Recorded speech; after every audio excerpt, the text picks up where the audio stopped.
আমাদের net line চালু করার পর থেকে আমাদের নেটটা অনেক স্লো চলছিল।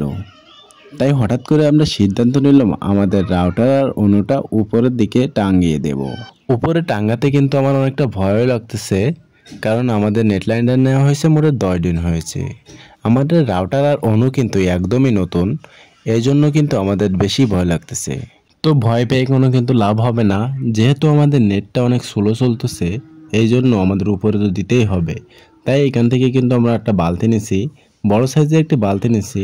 এই বালতির ভিতরে কিন্তু আমাদের রাউটার অনুসহ ওয়াইফাইয়ের তারের একটি বক্স রাখবো।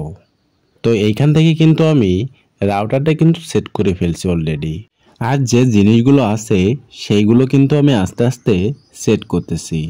সেট হয়ে গেলে কিন্তু উপরে একটি খাম্বা আছে আমাদের, সেই খাম্বায় কিন্তু টাঙিয়ে দেব। তো আপনাদের যাদের ওয়াইফাই নেটের সমস্যা আছে তারা কিন্তু এই কাজটা করতে পারেন। তবে সাবধান, ভালো একটা বালতি নিয়ে এই কাজটা কিন্তু করতে হবে, যত রাউটার এবং অনুই কোনো প্রকার পানি প্রবেশ না করতে পারে।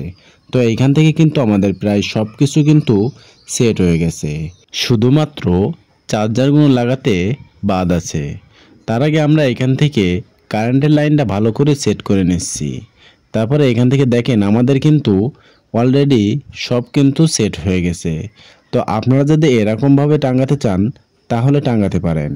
তো আমাদের দেখেন অবশেষে কিন্তু কাজ কিন্তু কমপ্লিট হয়ে গেছে।